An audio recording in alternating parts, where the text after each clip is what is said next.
Mr. Ayyash's central role in the attack on Mr. Hariri was shown by his participation in what the prosecution correctly described as the, quote, assassination team, unquote, that perpetrated the attack.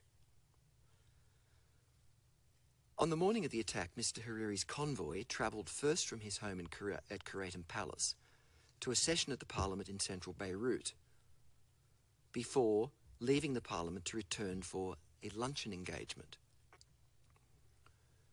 The Red Network operated extensively that day. Red Network mobiles were in or near the area of Kuratum Palace just after Mr. Hariri had left for the Parliament, and were active in monitoring him when he was at the Parliament. The Red Network mobiles tracked Mr. Hariri and his convoy's movements, alerted other members of the network to his location, and prepared for the surveillance and execution of the attack along the route that he was expected to take.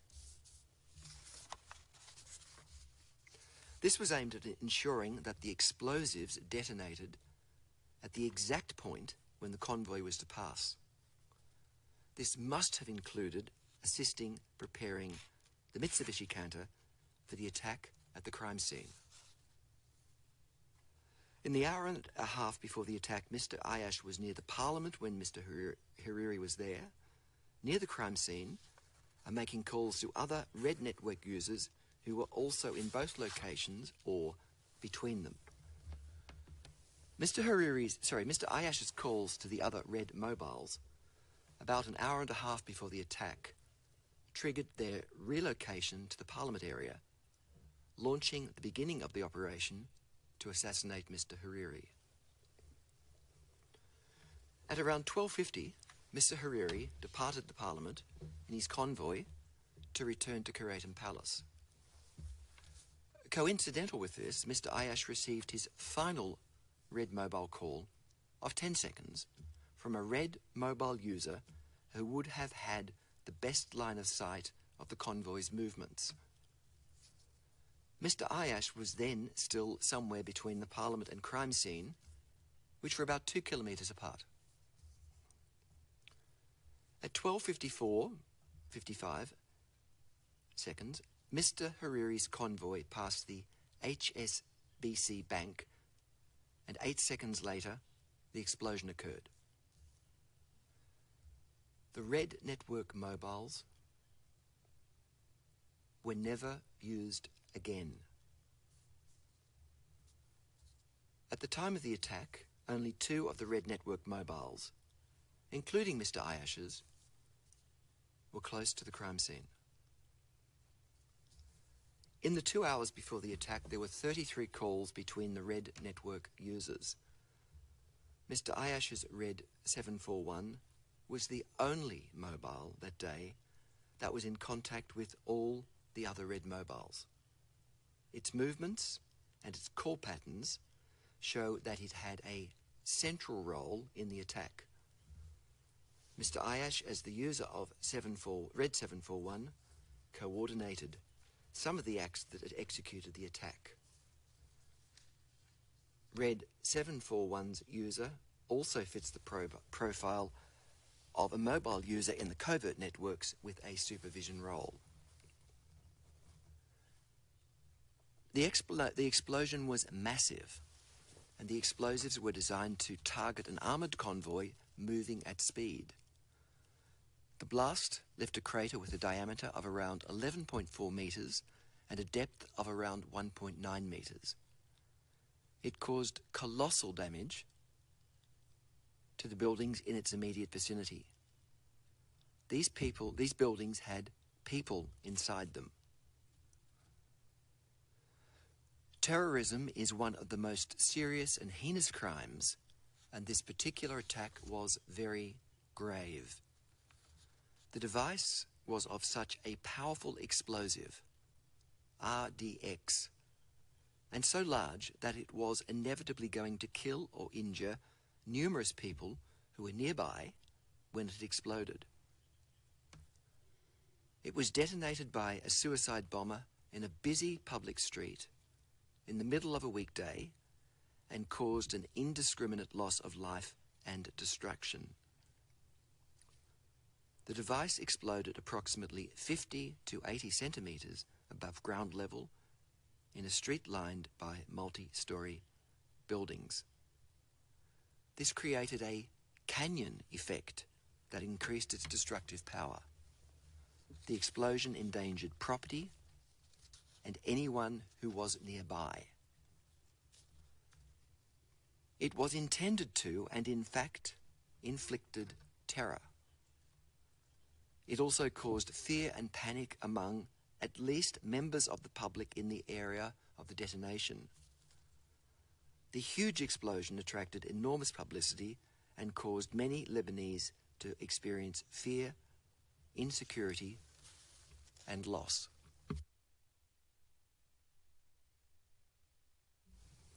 The explosion killed Mr. Hariri and 8 members of his convoy and caused the death of 13 bystanders. 18 participating victims suffered direct physical, mental, and/or material harm as a result. They suffered from long-lasting and persisting physical injuries and mental illnesses, which required immediate or repeated medical intervention and/or long-term medication. Many experience post-traumatic stress disorder, depression, and panic attacks. 52 indirect participating victims, dependents or relatives of persons who died in the explosion, suffered relevant harm as a direct result of the explosion. They described the psychological effect and grief that they had endured, and the devastating impact that the loss of their loved ones had on their lives, including anxiety and PTSD. They also described their search of the crime scene or going to the hospitals or morgues in Beirut, searching for their relatives, and the traumatic experience of seeing the damaged bodies of loved ones. 5 witnesses who are not participating victims suffered relevant harm as a direct result of the explosion. Their harm included permanent or long-lasting physical impairment and mental and emotional distress as a result of the explosion or from losing a family friend or member. A victimologist interviewed many of the victims of the attack and provided evidence about the effects of acts of terrorism on a society more generally.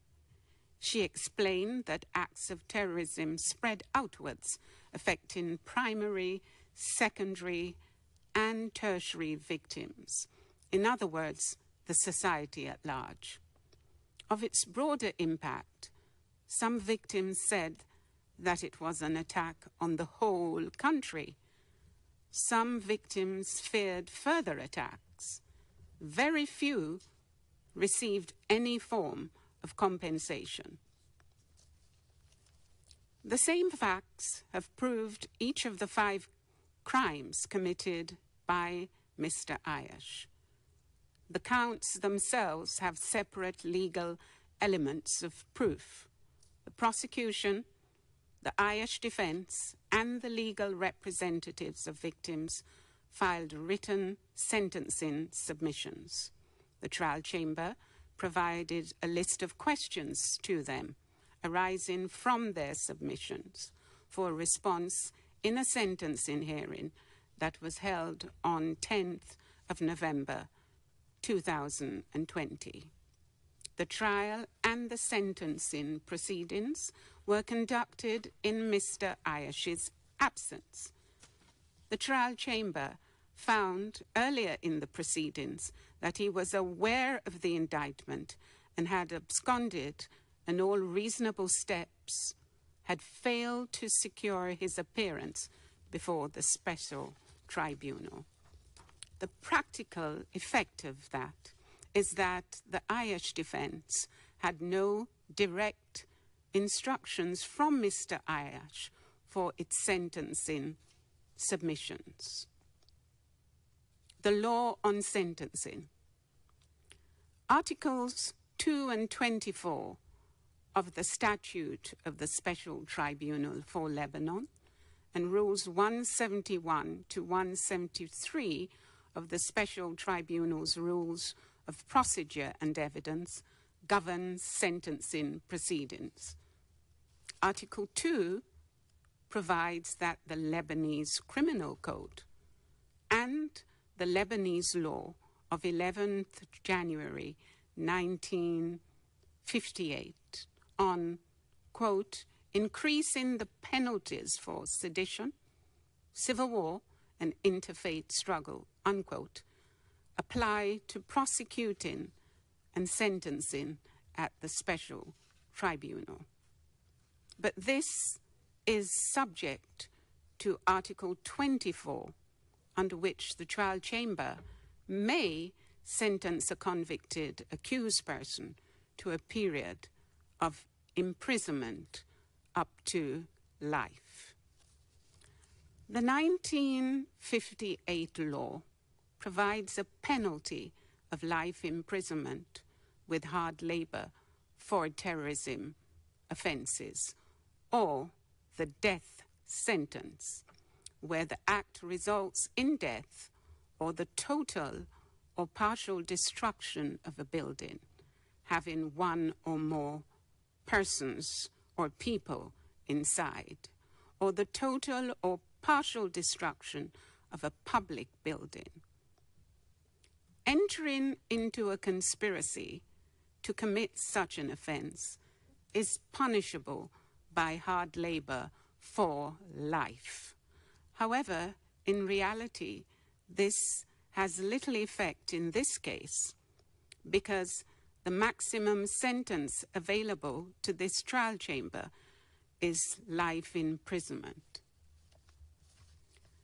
The submissions differed as to which law was applicable. According to the prosecution, both Lebanese law and international criminal law apply, while the legal representatives submit that the trial chamber should also consider other national sentencing practices. The Ayyash defense, on the other hand, argues that only international criminal law and not Lebanese law applies. The three, however, correctly argue that the maximum available sentence is one of life imprisonment. The prosecution asks the trial chamber to impose 5 concurrent life sentences on Mr. Ayyash, 1 for each count. The Ayyash defense argues that a single sentence is appropriate and that a life sentence would be disproportionate. The legal representatives of victims submit that the appropriate sentence should be the highest.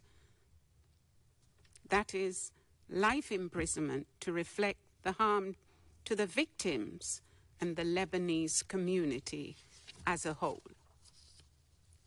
Additionally, they ask the trial chamber to impose a significant fine on Mr. Ayyash and to request the Lebanese authorities to freeze his assets to forfeit them for the victim's benefit.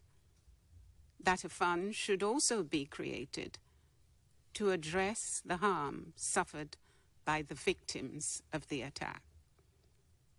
The prosecution and Ayyash defense oppose these arguments on possible financial penalties as not being within the special tribunal's statutory framework. On this issue, the trial chamber cannot accept the legal representative's arguments. The statute does not permit fines, financial orders, or penalties. The trial chamber is therefore not persuaded, in the absence of an express power to fine a convicted offender or to directly order compensation or reparations, that it could make such an order. As to the aims of sentencing, the primary aims of sentencing under international criminal law are retribution, or imposing a just and appropriate sentence on the offender, and deterrence, both at the individual and societal level. Rehabilitation is another, though less important, factor. Deterrence is normally divided into two categories: individual and general deterrence. Individual deterrence aims to deter the convicted person from offending, while, on the other hand, general deterrence aims to ensure that other potential perpetrators are dissuaded from committing the same or similar crimes. In sentencing Mr. Ayyash, individual deterrence, combined with a limited form of general deterrence, is probably more realistic than general deterrence in its widest sense. This is because Mr. Ayyash's role was essentially that of a member of the assassination team. This political attack was aimed at eliminating a political obstacle or opponent. Although there was no direct evidence, it most probably had to have involved state actors. The state with the most to gain from Mr. Hariri's elimination most likely was Syria. Further, Mr. Ayyash was affiliated with Hezbollah. Hezbollah is allied with Syria. Given the highly probable role of a state actor in this terrorist attack, the aim of wider general deterrence in sentencing here, insofar as it extends to the instigators of state-sponsored crime, is less likely to have the intended effect. This wider form of general deterrence may therefore have less significance in crimes involving state actors, where the risk of apprehension for the instigators is slight. Individual and a more limited form of general deterrence for people such as Mr. Ayyash may be more pertinent. A severe sentence may act as a warning to potential perpetrators who are engaged by state actors to commit acts of terrorism. Retribution is highly applicable in sentencing for political crimes of this nature. Retribution should not fulfill a desire for revenge, but instead is an expression of the outrage of the international community at the crimes committed.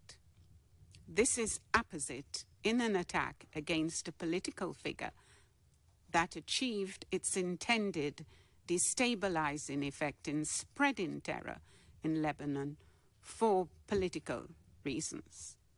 Security Council Resolution number 1757 of 2007 categorized the attack on Mr. Hariri as a, quote, terrorist act, and its implications constitute a threat to international peace and security, unquote.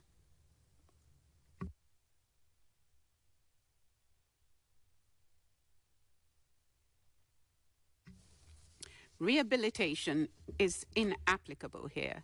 The trial chamber received no relevant information in respect of Mr. Ayyash's individual personal circumstances. In sentencing Mr. Ayyash, the trial chamber should consider, among other things, gravity, individual circumstances, any aggravating circumstances or mitigating circumstances, and the general practice regarding prison sentences in Lebanon. Aggravating factors must be established beyond reasonable doubt and cannot be double counted, that is, considered both as aggravation and as part of gravity. According to the prosecution, under Lebanese law, the crimes would result in the most severe penalty. The extreme gravity of Mr. Ayyash's crimes, his leading calculating role in their execution, and their devastating impact on the victims and Lebanese people justify the imposition of the most severe sentence of life imprisonment. The Ayyash defense highlights that the trial chamber did not find Mr. Ayyash criminally responsible as the originator, quote, architect, or overall coordinator, unquote, of the attack, nor that he recruited or trained others to participate in it, nor that he acquired the equipment or had specific knowledge about the type and quantity of explosives used in the attack. This justifies a lesser sentence. The trial chamber found that Mr. Ayyash did not act alone, rather he was a single participant in a complex network, the majority of whom the prosecution has been unable to identify. Gravity, according to the legal representatives of victims, is one of the most important sentencing factors in international criminal law. They submit that the crimes are of extreme gravity. The explosive device was intended not only to kill Mr. Hariri, but also to cause massive destruction, injury, and death. Apart from the enduring harm to the survivors, the attack also transcended identifiable victims and affected Lebanese society as a whole. The infliction of terror on the overall population must be taken into account. As gravity, the trial chamber considers that the gravity of the offenses is a primary factor in sentencing for these crimes. Mr. Ayyash's crimes are extremely grave. He had a central role in the attack and made a significant contribution to it. He was responsible as a co-perpetrator for committing these crimes. Apart from the suffering on the direct and indirect victims, this shocking terrorist attack also inflicted a form of collective harm on the Lebanese people. It attacked their system of government. Lebanon is a parliamentary democracy.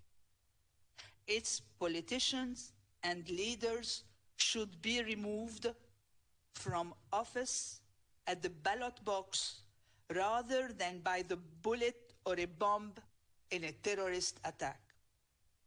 The attack was aimed at eliminating a prominent member of parliament and a parliament to be a candidate in the 2005 elections. The attack undermined the foundations of the Lebanese state.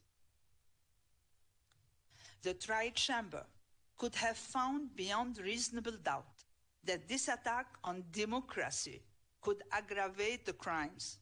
However, as the prosecutor did not specifically plead it as an aggravating circumstances, the trial chamber instead will treat it as contributing to the gravity of the crimes. Aggravating circumstances. The following statutory aggravating features under Lebanese law have been established beyond reasonable doubt for the purposes of sentencing in a Lebanese court. Judge Brady, can we just ask you to pause for a moment? There's a problem with some of the participants hearing what you're saying. We'll let you know in a moment.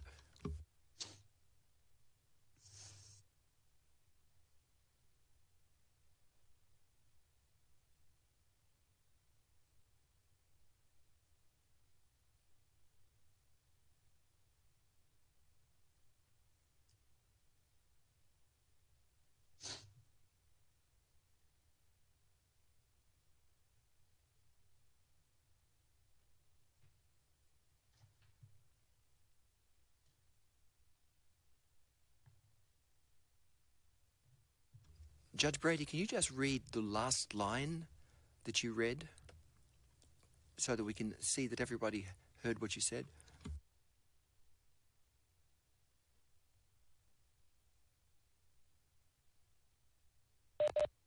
Judge Ray, I didn't hear you.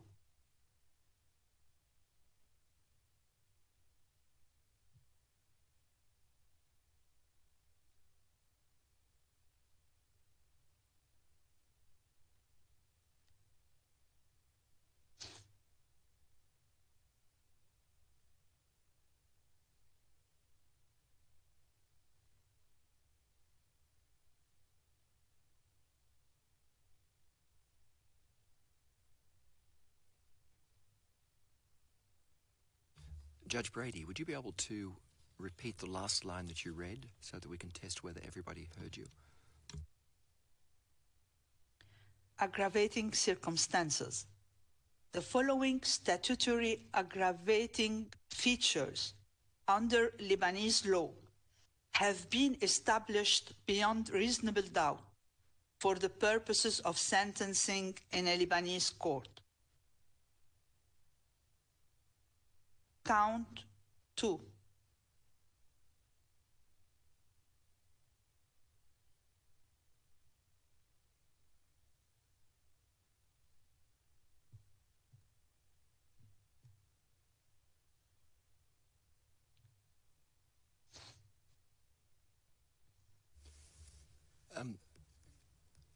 There are a number of participants, parties and legal representatives participating remotely. If you can hear, go like, put your thumb up. If you can't hear, put your thumb down.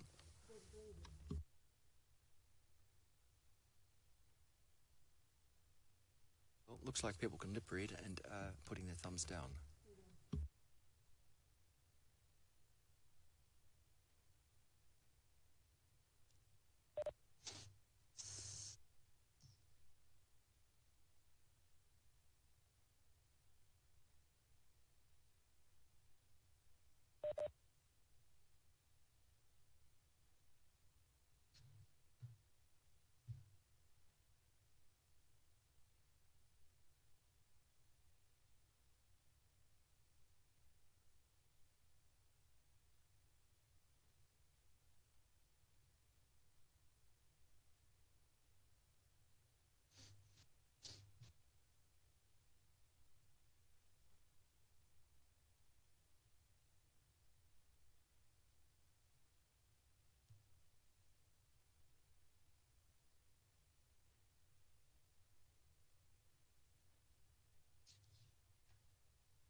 Judge Brady, can you please just read 2 words for us, aggravating circumstances, to see whether everyone can hear you?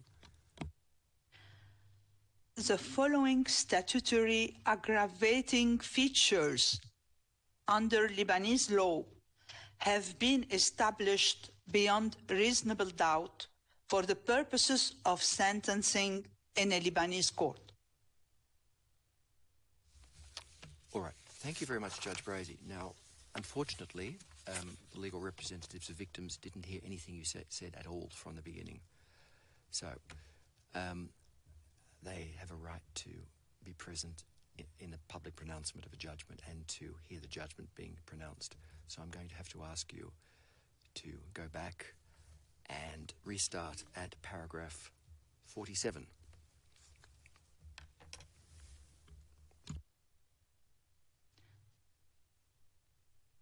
It's actually even worse. No one could hear you. Not prosecution, not defense. Paragraph 47 onwards. Okay. In sentencing Mr. Ayyash, the trial chamber should consider, among other things, gravity, individual circumstances, any aggravating circumstances or mitigating circumstances, and the general practice regarding prison sentences in Lebanon. Aggravating factors must be established beyond reasonable doubt and cannot double counted. That is considered both as aggravation and as part of gravity. According to the prosecution, under Lebanese law, the crimes would result in the most severe penalty. The extreme gravity of Mr. Ayyash's crimes, his leading calculating role in their execution, and their devastating impact on the victims and Lebanese people justify the imposition of the most severe sentence of life imprisonment. The Ayyash defense highlights that the trial chamber did not find Mr. Ayyash criminally responsible as the, I quote, originator, architect, or overall coordinator, unquote, of the attack, nor that he recruited or trained others to participate in it, nor that he acquired the equipment or had specific knowledge about the type and quantity of explosives used in the attack. This justifies a lesser sentence. The trial chamber found that Mr. Ayyash did not act alone, rather, he was a single participant in a complex network, the majority of whom the prosecution has been unable to identify. Gravity, according to the legal representatives of victims, is one of the most important sentencing factors in international criminal law. They submit that the crimes are of extreme gravity. The explosive device was intended not only to kill Mr. Hariri, but also to cause massive destruction, injury, and death. Apart from the enduring harm to the survivors, the attack also transcended identifiable victims and affected Lebanese society as a whole.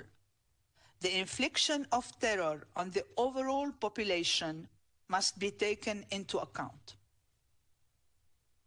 Concerning gravity, the trial chamber considers that the gravity of the offenses is a primary factor in sentencing for these crimes.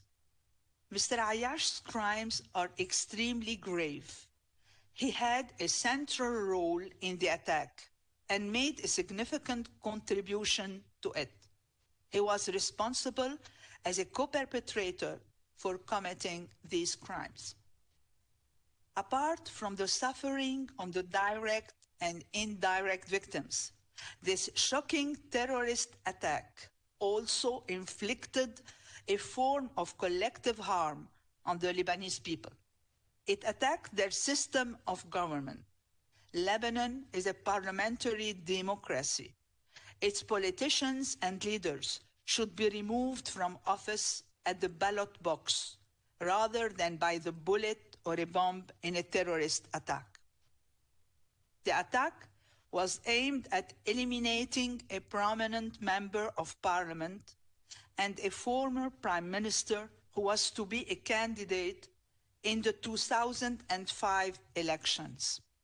The attack undermined the foundation of the Lebanese state. The Tri-Chamber could have found beyond reasonable doubt that this attack on democracy could aggravate the crimes. However, as the prosecutor did not specifically plead it as an aggravating circumstances, the trial chamber instead will treat it as contributing to the gravity of the crimes. Aggravating circumstances. The following statutory aggravating features under Lebanese law has been established beyond reasonable doubt for the purposes of sentencing in a Lebanese court. Count 2. In committing a terrorist act by means of an explosive device, the terrorist act caused the death of 22 people and the partial destruction of buildings with people inside, such as the St. George and Byblos hotels. One victim died under the rubble in a building opposite to the St. George Hotel. Count 3, 4, and 5. The evidence established the aggravating features of the intentional homicide of Rafik al-Hariri with premeditation by using an explosive device, the intentional homicide of 21 other people with premeditation by using an explosive device, and the intentional homicide of 226 people with premeditation by using an explosive device. The trial chamber also finds that the following two facts that have been established beyond reasonable doubt also aggravate the offense. First, there were multiple victims, 22 dead, and at least another 226 injured. This was not in dispute at trial. Second, the explosion had a long-term and continuing effect on numerous victims. Mitigating circumstances. The trial chamber must also consider any mitigating circumstances. These can include voluntary surrender, the expression of remorse or compassion towards victims, and good character with no previous convictions. Mitigating factors will not lead to an automatic reduction of a sentence, and a life sentence may be imposed if the gravity of the offense warrants it.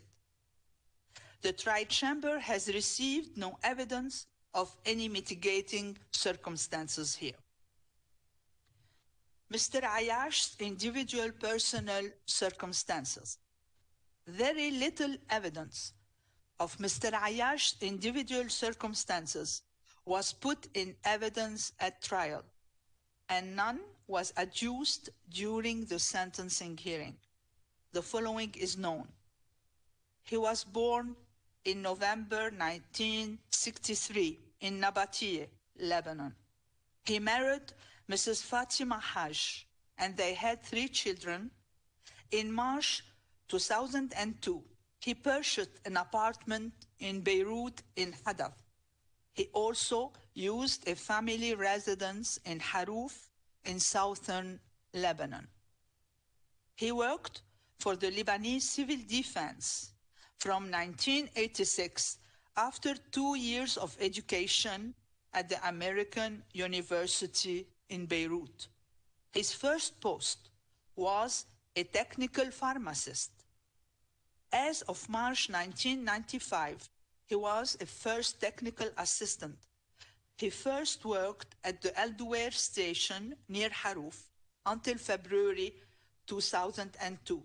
From them until November 2004, he was the head of the Markaba station before transferring back to Al-Duwair. Mr. Ayyash is a Shiite Muslim who performed the Hajj to Mecca in early 2004. He had affiliation with Hezbollah. He also had a strong association with motor vehicles. He had no relevant criminal convictions. Separate or single sentence. The trial chamber may impose either a single sentence reflecting the totality of the criminal conduct of the accused, unquote, or separate sentences on each count to be served consecutively or concurrently. In the prosecution submission, the trial chamber should impose a sentence of life imprisonment for each of the 5 counts to be served concurrently as one overall life sentence. This would properly reflect the inherent gravity of each of the crimes committed, their impact, and Mr. Ayyash's leading role. His conduct, although based on the same incident, materialized in 5 distinct criminal offenses with distinct elements. Under Lebanese law, someone convicted of the crimes for which Mr. Ayyash was found guilty could be sentenced to the death penalty or hard labor for life. The Ayyash defense submits that a single sentence reflecting the totality of Mr. Ayyash's conduct, as found by the trial chamber, should be imposed because the convictions are based on the same facts and culpable conduct. A sentence of 5 terms of life imprisonment would be grossly disproportionate. The criminality underlying each count of the 5 counts is grave. The underlying criminal conduct proving each count is identical. For the conspiracy pleaded in count 1, only an agreement to do this was legally required to prove the crime. The trial chamber should also consider as appropriate the practices of international criminal courts and tribunals and the Lebanese courts. It has examined both, but is bound by neither. It was unable to find any Lebanese decisions relating to crimes comparable in gravity to those committed by Mr. Ayyash in the attack on Mr. Hariri's life.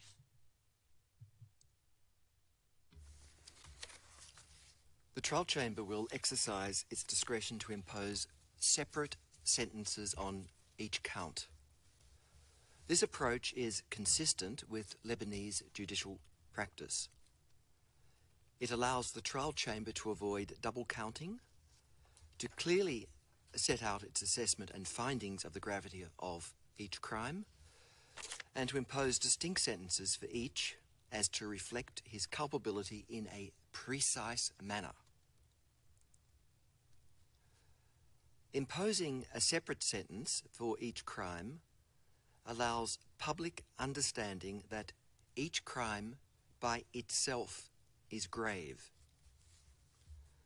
This applies equally for count 5, in which no deaths occurred, of the attempted intentional homicide of 226 people with premeditation by using explosive materials.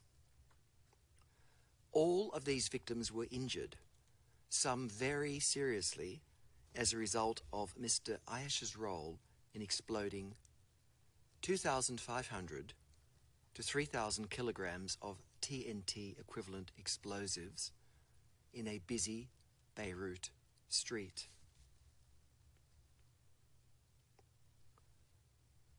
Imposing separate sentences also has the advantage, in an appeal, of allowing the appeals chamber to address the penalty imposed for each crime without having to engage in potential first instance appellate resentencing on separate accounts. Turning to the sentence. In sentencing Mr. Ayyash, the trial chamber must balance all of the relevant factors identified before. Mr. Ayyash participated in an act of terrorism that caused mass murder. His role, and that of the others in the Red Network, was vital to the success of the attack.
Mr. Ayyash participated in an act of terrorism that caused mass murder. His role, and that of the others in the Red Network, was vital to the success of the attack.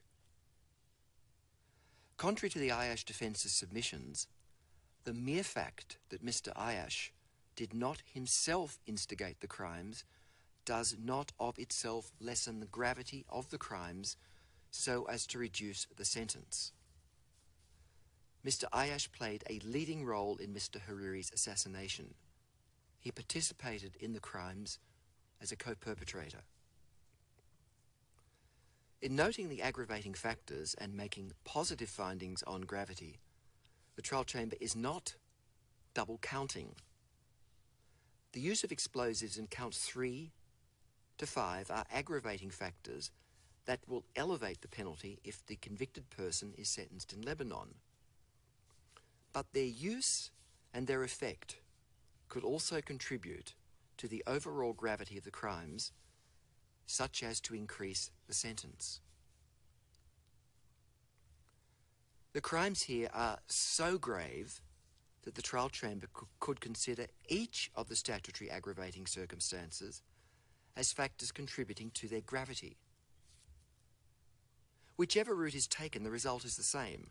The crimes are so serious as to attract the maximum sentence. The offences are so serious that very few circumstances could equate to mitigating features that could reduce the appropriate sentence. There are none here. The trial chamber has considered Mr. Ayyash's individual circumstances based on the evidence put before it in trial. Nothing in Mr. Ayyash's known personal circumstances could reduce the sentence. In the circumstances, the trial chamber is satisfied that it should impose the maximum sentence for each of the 5 crimes of life imprisonment to be served concurrently. Had Mr. Ayyash been convicted of only one of any of the 5 counts, each of the 5 counts, each is individually serious enough to attract such a sentence. The sentences cannot be cumulative, thus they should be served concurrently. The trial chamber now turns to the matter of compensation for victims of this attack and other crimes in Lebanon. Finally, few of the victims of this heinous attack have received just compensation for their loss and harm. For this reason, the trial chamber has examined the issue in some detail in the hope that some amends can be made.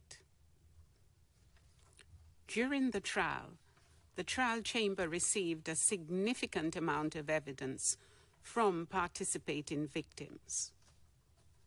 The issue of just compensation for the harm to victims and their families featured rather prominently.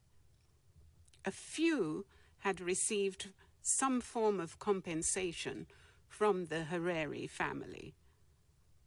One had received a check from an ex gratia scheme,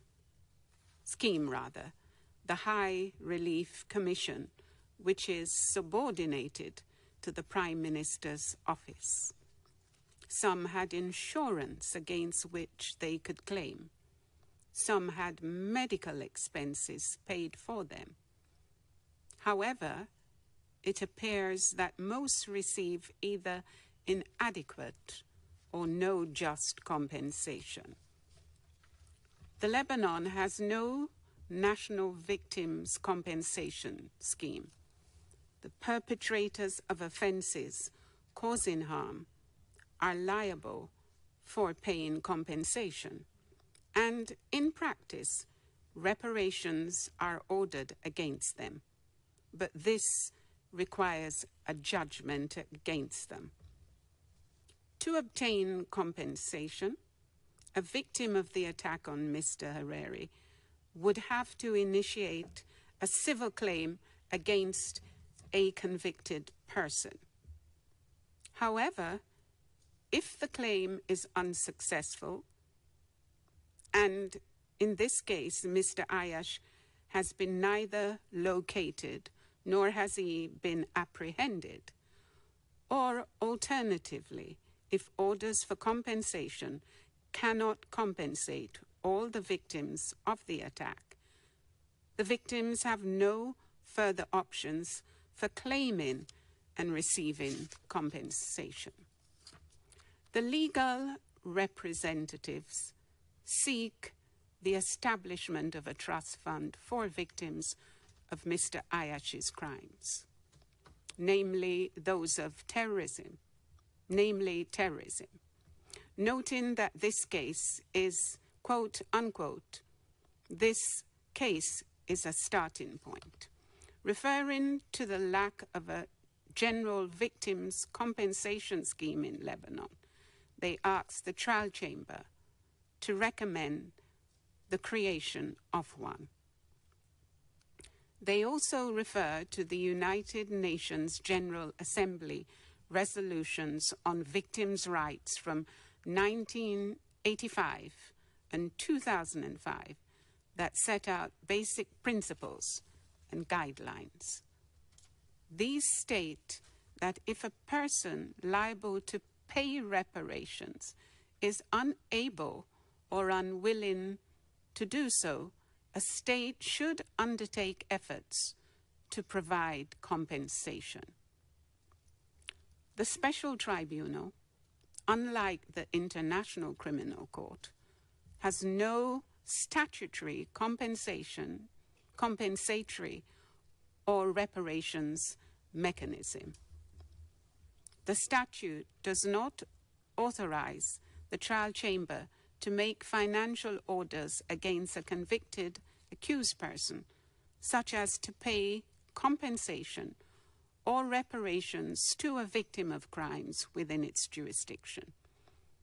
But it does not expressly prohibit the Special Tribunal from establishing or administering any such scheme that does not involve making orders against a convicted person. The trial chamber may make relevant recommendations on matters of concern that it has encountered in the proceedings. The participation of victims in the proceedings has widened the scope of possible findings. The prosecution endorsed the trial chamber recommending any legal measures that properly compensate all of the victims. The Ayyash defense did not oppose such recommendation so long as they were not directed at Mr. Ayyash. The two United Nations General Assembly resolutions establish principles for restituting and compensating the victims of crime, violations of international humanitarian law, war crimes, crimes against humanity, and international human rights law like torture. UN member states under these principles should establish national compensation schemes. Compensation should be appropriate and proportional to the gravity of the harm suffered. Some participating victims had a real sense of injustice because while some were compensated, most were not. Compensation should not depend on a victim's connections, employment relationship, or insurance scheme. Victims of crimes, as a general proposition, should be entitled to receive a form of statutory compensation. Some victims sought compensation from the High Relief Commission. It is funded from donation to the government, but this public agency reports to the Lebanese Prime Ministers or the Cabinet, who may ask it to compensate as a matter of urgency people affected by catastrophe, floods, acts of war, or famines. In effect, it's a discretionary ex gratia scheme, and grants may be made using political considerations. It is neither a national victims' compensation scheme nor one that complies with the relevant UN principles. The UN General Assembly's 1985 Basic Principles declare that victims of crime have a right to a remedy, regardless of whether the perpetrators is identified, apprehended, prosecuted, or convicted. If compensation is not fully available from the offender or other sources, states should endeavor to provide compensation to victims, their families, and establish national compensation funds. The 2005 Basic Principles state that victims should be provided with full and effective reparation, which includes restitution, compensation, rehabilitation, satisfaction, and guarantees of non-repetition. They must also have proper access to justice. There was real inequality in how the victims of Mr. Ayyash's crimes were treated and compensated. This is unfair and contrary to the UN Basic Principles. The Tri-Chamber believes that it has a moral and legal duty to the victims of crimes found to fall within the special tribunal's jurisdiction to do anything it can to help them obtain redress. It cannot make formal orders against Mr. Ayyash or the government of the Lebanese Republic. All it can do in an attempt to ensure the consistent application in Lebanon of the UN Basic Principles and thus fairness to the victims is to make recommendations. Lebanon should therefore introduce a national compensation scheme for victims of crime generally. The scheme should be independent and involve the neutral determination, free from political considerations, of compensating the victims of established crimes. It should conform to the UN principles. The scheme should also decide just compensation for victims of any of the crimes falling within the Special Tribunal's jurisdiction. Many national schemes provide useful models. The essence of such a scheme is that the scheme itself, whatever model is chosen, rather than a convicted offender, would compensate eligible victims. Victims' compensation can include direct financial payments as a form of damages, and a range of associated expenses such as medical, counselling, funeral and burial, legal, travel and moving costs, and also compensate for lost opportunities such as lost employment, wages, education, and social benefits. The Trial Chamber also agrees with the legal representative's general submission on establishing a trust fund for victims. Nothing in the statute prevents the Special Tribunal from establishing and administering such a special trust fund. If it did, it would have to be funded by international donors. The purpose of such a trust fund could be to compensate not only the victims of the attack of the 14th of February 2005, but the victims of any crimes determined to be within the Special Tribunal's jurisdiction. The Registrar and international trustees could administer a trust fund which would be responsible for determining just compensation. An appeal could lie in a point of law to a specially constituted chamber of the Special Tribunal. Changes to the rules would be needed. This is achievable. These are merely possibilities. Establishing such a trust fund is consistent with the Special Tribunal's objectives and would provide a just and neutral mechanism to compensate victims of crimes determined to be within its jurisdiction. The Trial Chamber therefore recommends, independently of its recommendation to Lebanon to establish a national victims' compensation mechanism, the establishment of a special trust fund for victims of crimes determined to be within the Special Tribunal's jurisdiction. The Trial Chamber here also revisits the issue of psychological support for the victims of crimes testifying in an international setting and the need for professional psychological support in Beirut in any future proceedings.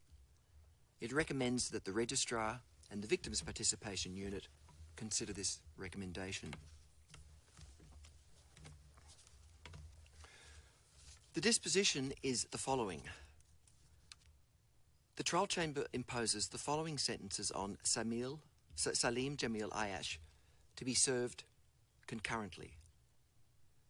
Count 1, conspiracy aimed at committing a terrorist act, imprisonment for life. Count 2, committing a terrorist act by means of an explosive device, imprisonment for life. Count 3, the intentional homicide of Rafik Hariri with premeditation by using explosive materials, imprisonment for life. Count 4, the intentional homicide of 21 persons in addition to the intentional homicide of Rafik Hariri with premeditation by using explosive materials, imprisonment for life. And count 5, the attempted intentional homicide of 226 persons in addition to the intentional homicide of Rafik Hariri with premeditation by using explosive materials, imprisonment for life. Finally, Mr. Ayyash has been shielded from justice. The Lebanese authorities have been unable to apprehend him and transfer him to the seat of the Special Tribunal since it issued an international warrant for his arrest in June 2011. Those who are shielding him from justice should surrender him to the Special Tribunal. That is the sentencing judgment. I have also appended a short, separate and concurring opinion of 3 paragraphs It is not part of the judgment of the 3 trial chamber judges. I will read these 3 paragraphs.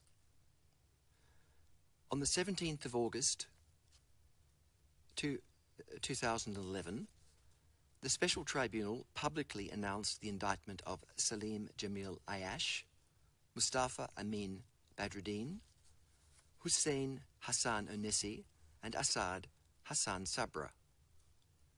The same day, the Secretary-General of Hezbollah made a speech in which he described Mr. Ayyash and the other 3 accused as, quote, 4 honourable resistance men, unquote. He had already stated of the Special Tribunal, in another speech in November 2010, that, quote, mistaken is he who believes that we will allow the arrest or detention of any of our mujahideen. The hand that attempts to reach them will be cut off, unquote. The 2 speeches are referred to in the trial judgment. These were strong words from the leader of an organisation that has both political and military arms.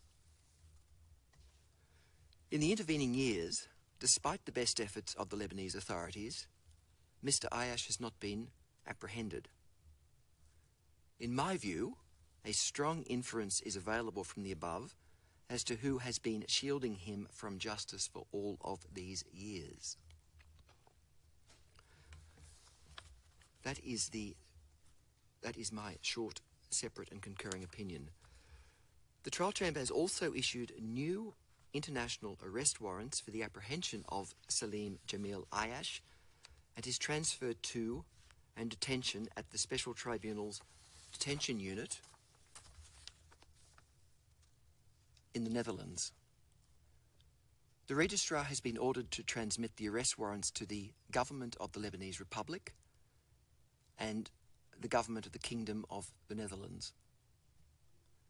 The government of the Lebanese Republic has also been ordered to serve the trial judgment and the sentencing judgment on Mr. Ayyash.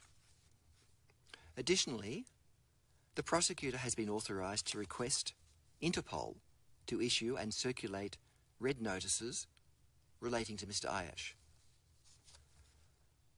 Red notices are issued for fugitives wanted either for prosecution or to serve a sentence. Mr. Ayyash is a fugitive from justice. A red notice is a request to law enforcement worldwide to locate and provisionally arrest a person, such as Mr. Ayyash, pending extradition, surrender, or similar legal action.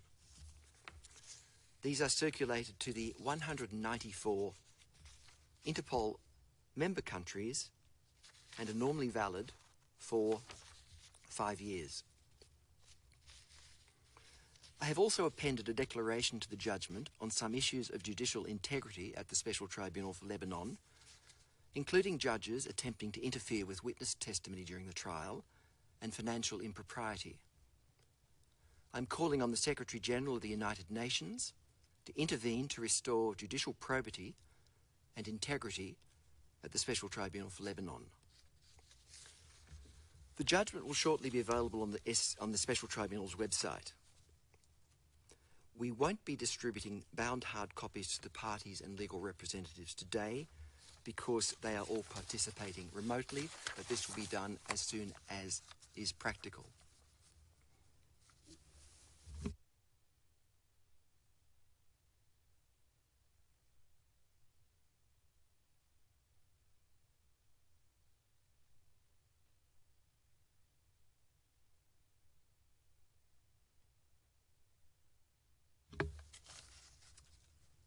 This is not part of the sentencing pronouncement, but it is worth mentioning. On the issue of the 3,131 exhibits tendered at trial, we are still patiently waiting for them to be put on the tribunal's website. This is something that we have been requesting since the trial's commencement. For the public transparency of the proceedings, and to enable the public to view the evidence that the trial chamber used in its deliberations, and which is extensively referenced in the trial judgment, it is essential that these are made available to the public. Many of the exhibits come from what are called open sources, such as news reports and speeches, and do not need redaction. We therefore urge the Registry's Court Management Services section to expedite uploading the exhibits to the Tribunal's website. Finally, the global COVID-19 pandemic has posed serious challenges to conducting court business. We sincerely thank those who have assisted in organising the 3 hearings in which we delivered the trial judgment, heard sentencing submissions, and today delivered the sentencing judgment. Some of the challenges became evident during the proceedings today. That completes the proceedings and the court is adjourned. All rise. Veuillez vous lever. تفضلوا بالوقوف.